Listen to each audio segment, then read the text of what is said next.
महाकुंभ का तीसरा अमृत स्नान बसंत पंचमी के दिन संपन्न हो गया। साधु संत भी तीसरे अमृत स्नान में शामिल हुए और संगम में आस्था की डुबकी लगाई। अखाड़ों के अधिकांश साधु सन्यासी महाकुंभ की शुरुआत से ही प्रयागराज में मौजूद थे। अखाड़ों के साधु संत अपने अपने बने शिविर में रहकर संगम में आस्था की डुबकी लगा रहे थे। पहले और तीसरे अमृत स्नान में सन्यासियों ने ब्रह्म मुहूर्त में ही भव्य जुलूस के साथ स्नान कर लिया था। मौनी अमावस्या के दिन हुए दूसरे अमृत स्नान में भगदड़ की वजह से उनके स्नान के समय में विलंब जरूर हुआ था। अब जब तीनों अमृत स्नान संपन्न हो गए हैं, तब अखाड़ों के साधु सन्यासी प्रयागराज से काशी विश्वनाथ के दर्शन करने वाराणसी जाने वाले हैं।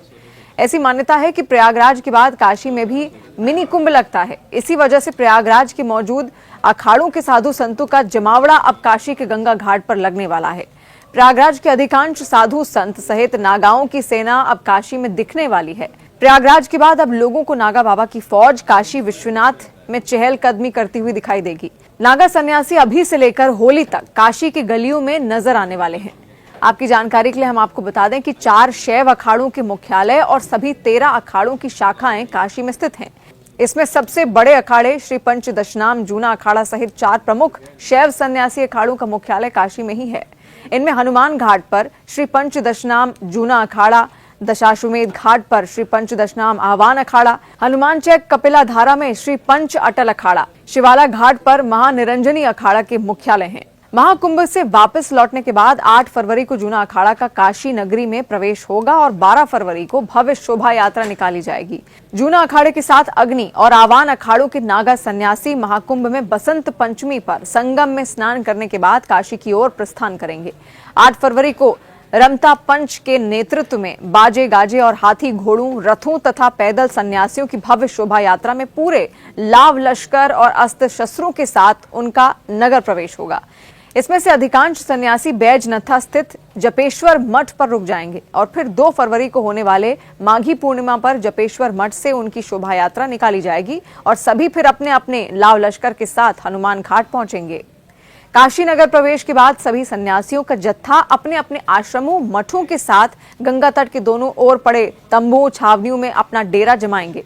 फिर होली तक ये जमावड़ा काशी में ही बना रहेगा। इस बीच 26 फरवरी महाशिवरात्रि को काशी में अखाड़ों की पेशवाई होगी। गाजे बाजे, रथ, हाथी घोड़े के साथ अखाड़ों की पेशवाई निकलेगी। ये पेशवाई अखाड़ों से काशी विश्वनाथ धाम के साथ ही शहर के सड़कों पर निकलेगी, जिसका आनंद आम श्रद्धालु भी उठा पाएंगे। इस दौरान काशी के भक्त बाबा विश्वनाथ की सेना के रूप में मशहूर नागा साधुओं का वैभव भी देख पाएंगे। इसमें अपनी अपनी धर्म ध्वजा के साथ अखाड़ों के महामंडलेश्वर पेशवाई का नेतृत्व करेंगे। इसके पहले महाकुंभ के तीसरे और अंतिम अमृत स्नान पर हजारों की संख्या में नागा सन्यासी, साधु संत, महामंडलेश्वर, आचार्य महामंडलेश्वर अमृत स्नान के लिए संगम पहुंचकर आस्था की डुबकी उन्होंने लगाई थी।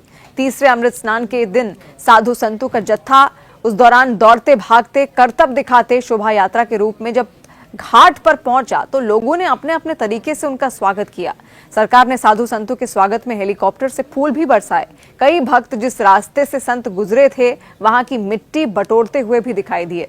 भक्तों ने बताया कि महाकुंभ में आने का सौभाग्य मिला है। एक साथ यहाँ हजारों संत पहुंचते हैं। ये संत हिमालय की कंदराओं में रहते हैं और कभी दिखाई नहीं देते।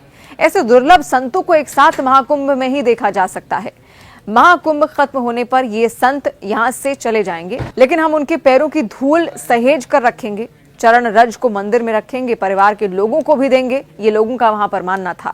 भक्तों का मानना है कि संतों ने कठिन तपस्या से सिद्धियां हासिल की हैं। वो आशीर्वाद हमें मिट्टी के रूप में अपने माथे पर लगाने का मौका मिल रहा है। यही वजह है कि हम इस मिट्टी को लेकर अपने घर जाएंगे, इसकी पूजा भी करेंगे।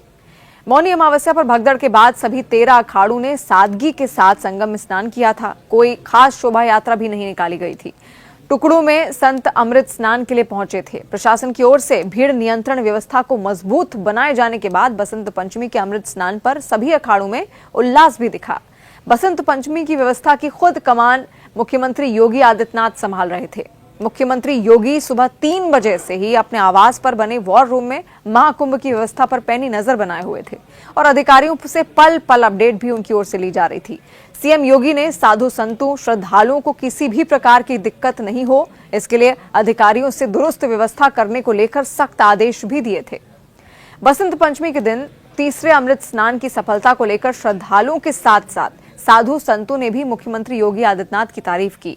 निरंजनी अखाड़ा के पीठाधीश्वर कैलाशानंद गिरी भी मुख्यमंत्री योगी आदित्यनाथ द्वारा बसंत पंचमी के दिन की गई अमृत स्नान की व्यवस्था को अव्वल दर्जे का उन्होंने बताया और सीएम योगी की भूरी भूरी प्रशंसा की। इसके अलावा जूना अखाड़ा के आचार्य महामंडलेश्वर अवधेशानंद गिरी अखाड़ा परिषद अध्यक्ष रविंद्र पुरी जी महाराज, किन्नर अखाड़ा की लक्ष्मी नारायण त्रिपाठी, जगत गुरु रामभद्राचार्य सभी ने बसंत पंचमी के दिन होने वाले अमृत स्नान को लेकर की गई मुख्यमंत्री योगी आदित्यनाथ की व्यवस्था की बहुत जमकर तारीफ की। ऐसे महाकुंभ का समापन महाशिवरात्रि के दिन यानी कि 26 फरवरी को होने वाला है। 12 फरवरी माघी पूर्णिमा के दिन भी स्नान को लेकर भीड़ प्रयागराज में जुटने वाली है। इसके अलावा 26 फरवरी महाशिवरात्रि के दिन भी स्नान को लेकर लोगों का हुजूम संगम में देखने के लिए मिलेगा। महाकुंभ के तीनों अमृत स्नान संपन्न हो जाने के कारण साधु संतों और सन्यासी भले ही महाकुंभ नगर में बहुत कम ही नजर आएंगे, लेकिन श्रद्धालुओं का रेला महाकुंभ में बना रहेगा।